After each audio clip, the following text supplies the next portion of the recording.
Hai, selamat pagi anak-anak hebat kelas 4 Kota Surabaya. Assalamualaikum warahmatullahi wabarakatuh. Bertemu lagi dengan Bu Hani dari SDN Petemon 9 dalam program kesayangan kita, Belajar dari Rumah Bersama Guruku.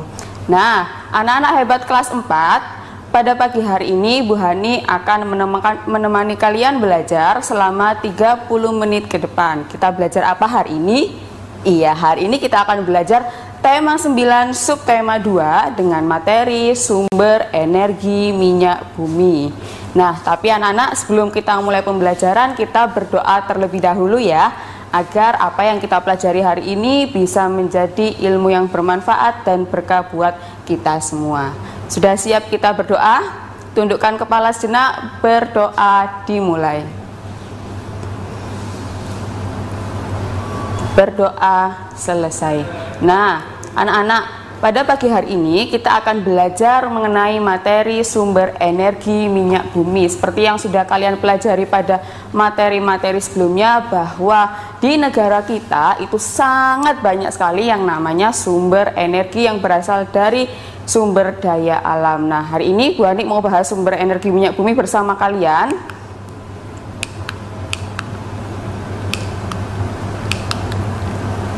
Nah, untuk hari ini yang akan kita pelajari bersama-sama, yakni yang pertama, bersama dengan Bu Hani kita akan belajar mengenai pengertian dari apa itu sumber energi minyak bumi. Yang kedua, kita akan belajar mengenai proses pengeboran minyak bumi. Nah, setelah kita sudah mengetahui proses dari pengeboran minyak bumi, selanjutnya kita akan belajar bersama-sama, yakni proses atau hasil olahan apa saja yang dihasilkan dari pengolahan minyak bumi. Dan yang terakhir, yang keempat, kita akan belajar bersama-sama, yakni bagaimana cara menghemat sumber energi minyak bumi. Nah, anak-anak, seperti yang kita tahu bahwa minyak bumi itu sangat dibutuhkan oleh seluruh lapisan masyarakat. Nah, ini yang ada di layar televisi kalian, ini adalah materi yang akan kita pelajari hari ini. Seperti yang sudah tadi Bu Hani sampaikan, ada pengertian, proses pengeboran, pengolahan, dan juga cara menghemat. Yang pertama, kita masuk pada pengertian. Apa itu minyak bumi? Nah, minyak bumi berasal dari bahasa Latin, yakni petroleum, yang berarti cairan kental berwarna coklat pekat atau gelap serta sedikit kehijauan. Nah, anak-anak, minyak bumi ini diperoleh dari sumbernya yang berada di bagian kerak bumi. Seperti apa bentuknya? Seperti ini, anak-anak. Nah, jadi warnanya masih hitam pekat ya. Nah, ini merupakan minyak mentah, belum diolah. Nanti akan diolah menjadi beberapa olahan produk. Nah, kemudian proses terbentuknya minyak bumi. Terbentuknya minyak bumi berlangsung selama jutaan tahun ketika tanaman dan hewan terkubur di lapisan kerak bumi karena pergerakan lempeng bumi.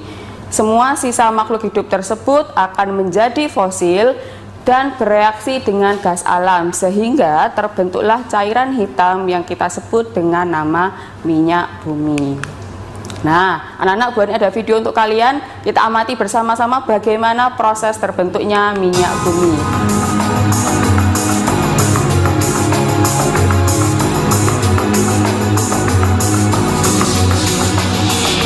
Hai, aku Patra, berasal dari keluarga petroleum.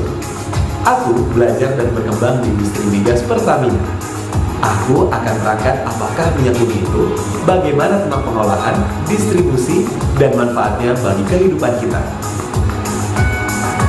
Migas berasal dari sisa-sisa jasad organisme makhluk hidup yang tertimbun oleh lapisan-lapisan tanah dalam waktu jutaan tahun yang lalu. Oleh karena tekanan dan panas yang sangat tinggi dan dalam waktu yang sangat lama, jasad organisme pun perlahan-lahan berubah menjadi minyak dan gas.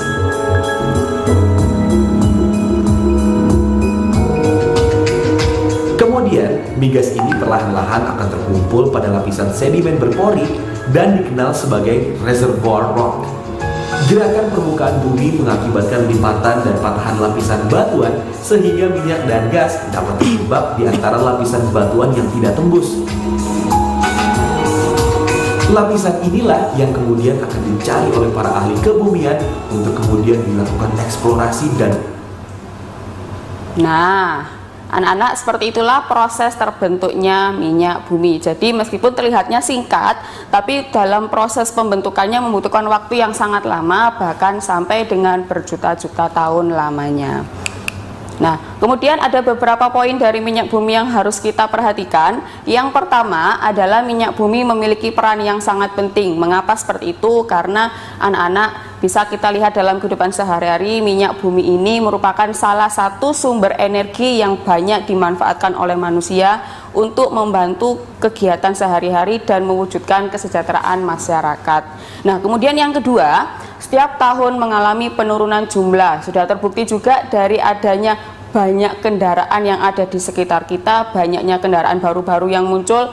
Nah, ini penggunaannya tentu saja bahan bakarnya berasal dari minyak bumi. Dan yang ketiga, minyak bumi disebut juga sebagai emas hitam. Mengapa demikian? Karena satu, warnanya yang hitam pekat. Kedua, karena harga jualnya yang relatif tinggi. Kemudian yang ketiga adalah prosesnya yang lama. Ya anak-anak, jadi minyak bumi ini langka sehingga banyak diburu oleh para manusia. Kemudian yang terakhir adalah sumber daya alam tidak dapat diperbarui. Sudah jelas bahwa minyak bumi termasuk dalam sumber daya alam tidak dapat diperbarui. Nah, untuk selanjutnya anak-anak, kita akan belajar mengenai proses pengeboran minyak bumi. Jangan kemana-mana, tetap di depan layar televisi kalian karena Bu Hani masih akan menemani kalian belajar tentunya dalam program kesayangan kita semua, Belajar dari Rumah bersama Guruku. Hai, kembali lagi dalam program Belajar dari Rumah bersama Guruku dan tentunya masih bersama dengan Bu Hani di sini. Nah, anak-anak, kita lanjutkan pada materi yang kedua, yakni proses pengeboran minyak bumi. Nah, untuk proses pengeboran minyak bumi ini lokasinya ada di dua tempat. Yang pertama yaitu pengeboran lepas pantai, yang kedua adalah pengeboran darat. Mengapa dikatakan lepas pantai? Karena nanti wilayahnya yaitu wilayah perairan anak-anak. Jadi karena wilayah perairan tentu saja nanti perlengkapannya lebih canggih daripada pengeboran yang ada di darat dan tentunya lebih rumit daripada pengeboran yang ada di darat. Nah, berikut adalah proses pengeboran minyak bumi. Untuk proses pengeboran minyak bumi sendiri ada 6 tahapan anak-anak. Yang pertama yakni tahapan seismik, yang kedua adalah drilling and well construction, dan yang ketiga adalah well logging, kemudian yang keempat well testing, yang kelima well completion, dan yang keenam adalah production. Nah, kita bahas satu persatu ya bagaimana proses pengeboran minyak bumi. Yang pertama yakni seismik. Nah, bisa kalian lihat pada layar televisi bentuknya seperti ini. Nah, proses ini bertujuan untuk mencari tempat yang memiliki kandungan gas atau minyak bumi dengan menggunakan gelombang akustik atau acoustic wave yang merambat ke lapisan tanah. Jadi anak-anak, para pencari minyak bumi itu, para penambang itu tidak serta-merta langsung mengebor begitu saja. Yang pertama kali mereka lakukan adalah untuk mencari dulu lokasi manakah, tempat manakah, daerah manakah yang memiliki kandungan minyak bumi. Nah, bagaimana mencarinya, Bu? Mencarinya menggunakan gelombang akustik, di mana nanti gelombang ini disiarkan, kemudian apabila ada pantulan-pantulan yang diterima, pantulan itu akan menunjukkan, oh ternyata di daerah ini ada minyak buminya, oh ternyata di daerah ini kurang terdapat minyak bumi, seperti itu. Nah, kemudian dari proses seismik kita lanjut ke proses yang kedua, yakni proses drilling and well construction. Nah, bisa kalian lihat pada gambar, ini sama halnya dengan proses pengeboran anak-anak, cuma di sini proses pengeborannya masih awal ya. Tujuannya adalah untuk mencari sumber terbanyak dari minyak bumi di dalam tanah. Jadi setelah tadi di proses seismik ditemukan wilayahnya atau tempatnya yang mengandung minyak bumi, nah di tahap yang kedua ini, tahap drilling and well construction ini, dibuatlah lubang yang memang cukup besar gunanya untuk menelusuri lebih lanjut kira-kira manakah sumber yang memiliki minyak bumi terbanyak di dalam tanah, seperti itu. Kemudian yang ketiga adalah well logging. Nah, well logging ini kelanjutan dari pengeboran yang ada di tahap kedua. Selain itu, di tahap ini juga dilakukan studi analisa lingkungan dan pengecekan kandungan tanah sebelum nantinya dilakukan pengeboran lebih lanjut. Dan juga ada persiapan pengeboran untuk pemasangan rig. Apa itu rig? Rig itu adalah alat yang besar, itu anak-anak, yang besar tinggi, yang digunakan untuk mengebor ke dalam tanah di kedalaman tertentu. Nah, itu namanya rig. Nah, sebelum dilakukan pengeboran seperti itu, tentu saja dilakukan studi analisa terlebih dahulu. Apakah lingkungannya aman, kemudian nanti jika ada dampak dari pengeboran tersebut, supaya lebih bisa ditangani nantinya, dan juga untuk mengurangi yang namanya kerusakan alam. Jadi seperti itu anak-anak. Kemudian di tahap yang keempat, ini sebelum Bu Hani masuk ke tahap keempat, ini adalah gambaran dari hasil well logging. Jadi tadi setelah dianalisa kandungan-kandungannya, kemudian setelah dianalisa dampak dan akibatnya, nanti akan menghasilkan gambar seperti ini. Nah, ini yang bisa membaca hanyalah orang-orang yang ahli dalam bidang pertambangan anak-anak. Nah, kemudian di tahap yang keempat, tahap well testing, yakni proses pengambilan sampel dari liquid maupun gas dan juga data-data tentang temperatur dan tekanan sebelum diambil dalam jumlah banyak. Nah, jadi anak-anak setelah tadi di tahap yang ketiga tadi mengeluarkan hasilnya, baru di tahap yang keempat ini sampel yang ada dari minyak bumi itu diteliti lebih lanjut untuk mengetahui kira-kira bagaimana ya kandungannya, kemudian nanti temperaturnya yang ada di dalam tanah, kemudian nanti resiko-resikonya sudah dipersiapkan atau belum, seperti itu anak-anak. Kemudian tahap yang kelima yakni tahap well completion. Nah, tahap well completion ini merupakan tahap kelanjutan dari pengeboran yang lebih dalam. Tujuannya ini adalah untuk menyaring pasir yang terbawa oleh minyak bumi sehingga tidak membahayakan pipa produksi. Bisa kalian lihat pada layar televisi kalian, di situ ada beberapa tahap penyaringan. Gunanya adalah untuk menyaring pasir yang tidak sengaja terbawa saat ngebor atau menarik minyak bumi. Tujuannya supaya nanti pasir-pasir itu tidak menghambat. Apa yang terjadi kalau sampai pasir-pasir itu menghambat pipa? Yang terjadi adalah nanti pipa yang ada di dalam tanah itu bisa meledak. Nah, kalau sampai meledak, apa yang terjadi? Tentunya kerusakan alam juga akan ikut terjadi. Jadi anak-anak, di tahap ini kerumitan dan juga ketelitian dari seorang pengebor minyak itu cukup dibutuhkan, cukup diuji, karena ini berkaitan dengan nantinya kerusakan alam yang ditimbulkan dari kegiatan tersebut. Nah, kemudian tahap yang terakhir yaitu adalah tahap production. Ini tahap yang paling menyenangkan anak-anak. Mengapa? Karena di tahap ini minyak bumi yang sudah diambil tadi merupakan minyak mentah yang kemudian nanti dari minyak-minyak tersebut akan diolah menjadi beberapa bentuk. Nah, setelah ini Bu Hani ada video untuk kalian, kita saksikan secara bersama-sama bagaimana sih Bu proses pengeboran minyak bumi. Yang akan dicari oleh para ahli kebumian untuk kemudian dilakukan eksplorasi dan pengeboran.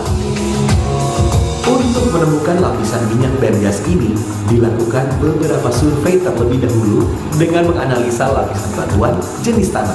Misalnya, dengan menggunakan teknologi citra satelit, gravitimeters, dan menggunakan getaran seismik.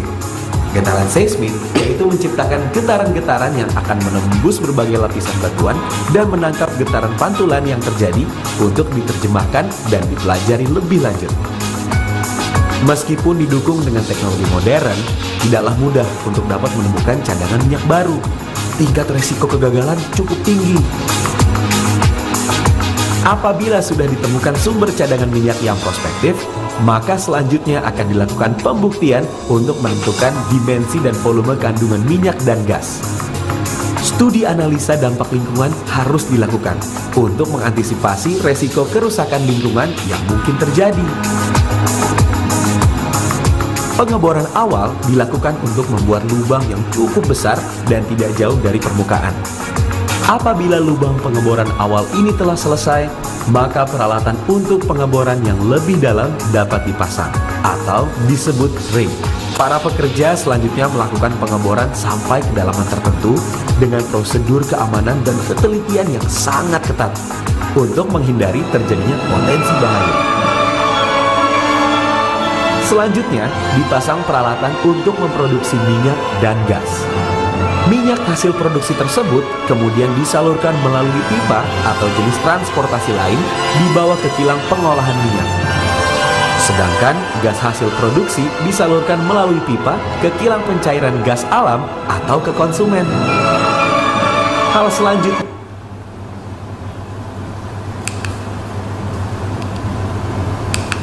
nah, seperti itu anak-anak tahapan dari proses pengeboran minyak bumi. Kalau kita lihat secara sekilas memang terlihat sangat rumit ya anak-anak ya. Oleh sebab itu mengapa harga minyak bumi untuk sampai saat ini masih terhitung relatif tinggi atau mahal. Nah, kemudian anak-anak setelah tadi minyak buminya diambil kemudian diolah menjadi hasil pengolahan minyak bumi, menjadi apa saja hasilnya? Berikut ini adalah hasil pengolahan dari minyak bumi. Yang pertama adalah bahan bakar, kemudian yang kedua adalah industri kimia, yang ketiga polimer, kerosin, dan yang terakhir adalah peralatan dapur. Nah, ini nanti akan Bu Hani jelaskan lebih lengkap. Jangan kemana-mana, tetap di depan layar televisi kalian karena Bu Hani masih menemani kalian belajar dalam program kesayangan kita, Belajar dari Rumah bersama Guruku. Hai, masih dalam program kesayangan kita, Belajar dari Rumah bersama Guruku, dan tentunya masih bersama dengan Bu Hani di sini. Nah, anak-anak, di segmen sebelumnya tadi Bu Hani sudah menjelaskan sedikit apa saja hasil pengolahan dari minyak bumi. Nah, sekarang akan kita bahas satu persatu. Yang pertama yakni bahan bakar. Nah, dari minyak bumi tadi bisa digunakan sebagai bahan bakar. Wujudnya ada solar, bensin, dan juga aftur. Untuk solar dan bensin ini merupakan bahan bakar kendaraan bermotor. Kemudian untuk aftur itu sendiri adalah bahan bakar dari pesawat terbang. Nah, kemudian yang kedua, ini digunakan dalam industri kimia. Jadi nanti minyak bumi ini digunakan sebagai campuran dalam pembuatan beberapa produk, misalnya cat minyak, kemudian ada cat dinding, ada cat besi, dan juga aspal. Nah, kemudian yang ketiga yakni polimer. Apa itu polimer, Bu? Polimer itu merupakan salah satu bahan dalam pembuatan plastik. Jadi tadinya minyak bumi itu berbentuk cair bisa diolah kembali menjadi polimer dalam pembuatan plastik. Kemudian yang keempat yakni adalah kerosin. Apa itu kerosin? Kerosin adalah bahan yang digunakan dalam pembuatan minyak tanah. Jadi banyak ya anak-anak ya manfaatnya minyak bumi, selain dari bahan bakar juga bisa digunakan sebagai minyak tanah.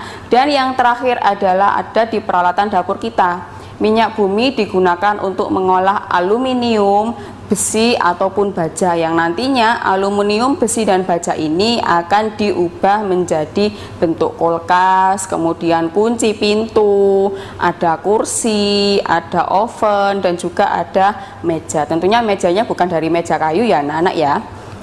Nah, kemudian bagaimana cara menghemat minyak bumi? Karena minyak bumi termasuk salah satu sumber energi yang dapat dikatakan tidak dapat diperbarui. Jadi ada beberapa cara yang bisa kita lakukan bersama-sama, yakni yang pertama merupakan menggunakan transportasi umum. Jadi kita kurangi penggunaan kendaraan pribadi. Kalau bisa kita menggunakan transportasi umum, kita beralih ke transportasi umum. Dan tentu saja dalam penggunaan transportasi umum tetap pergunakan protokol kesehatan.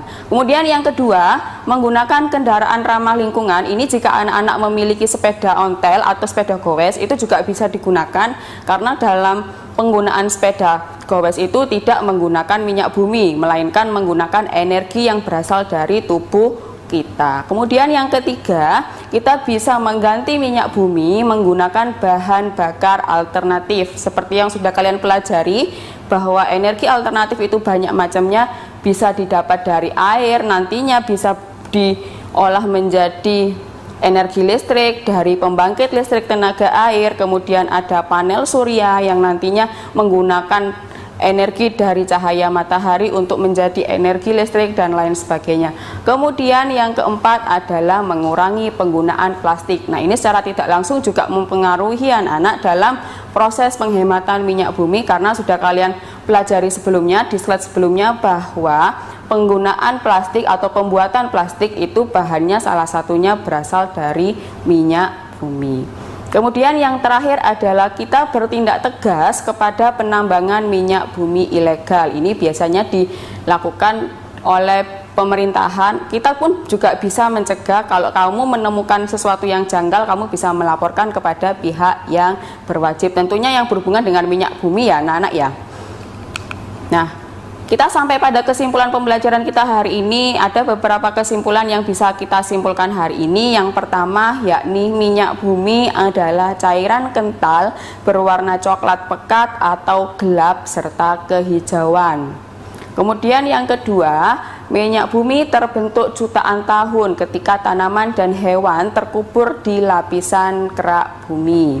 Kemudian yang ketiga, pengeboran minyak terdiri atas 6 tahap, yakni tahap seismik, kemudian tahap drilling and well construction, ada tahap well logging, ada tahap well testing, well completion, dan terakhir adalah production. Kemudian kesimpulan keempat kita yaitu minyak bumi diolah menjadi bahan bakar, bahan industri kimia, kemudian peralatan dapur, plastik, dan juga minyak tanah. Nah anak-anak, karena banyaknya penggunaan minyak bumi, maka banyak pula cara yang bisa kita lakukan untuk menghemat minyak bumi seperti yang tadi sudah Bu Ani sebutkan. Kenapa? Karena salah satunya itu merupakan kegiatan bijak atau penggunaan bijak dalam pemanfaatan sumber daya alam berupa minyak bumi. Nah anak-anak, setelah kita belajar bersama-sama, tentu saja ada tugas untuk kalian. Nah, kalian cermati tugas yang ada di layar televisi kalian. Setelah kalian mengetahui sumber energi minyak bumi, lengkapilah diagram berikut. Yang pertama yaitu jelaskan proses pembentukan minyak bumi, jelaskan secara singkat. Kemudian yang kedua ada sebutkan contoh pemanfaatan dari minyak bumi dalam kehidupan manusia. Kemudian yang ketiga, mengapa minyak bumi tidak dapat diperbarui. Nah anak-anak, boleh kalian screenshot, kalian foto sekarang. Setelah ini kalian bisa mengerjakan, dan jangan lupa kumpulkan tugas kalian pada Bapak Ibu guru di kelas kalian. Sudah? Iya, Bu Ani beri waktu untuk screenshot. Nah, jika sudah, maka berakhir pembelajaran kita hari ini. Sudah 30 menit Bu Hani menemani kalian belajar. Nah, pesan Bu Hani untuk kalian yang pertama adalah tetap semangat belajarnya. Meskipun hari ini, sampai detik ini kita masih belajar dari rumah, tetap semangat.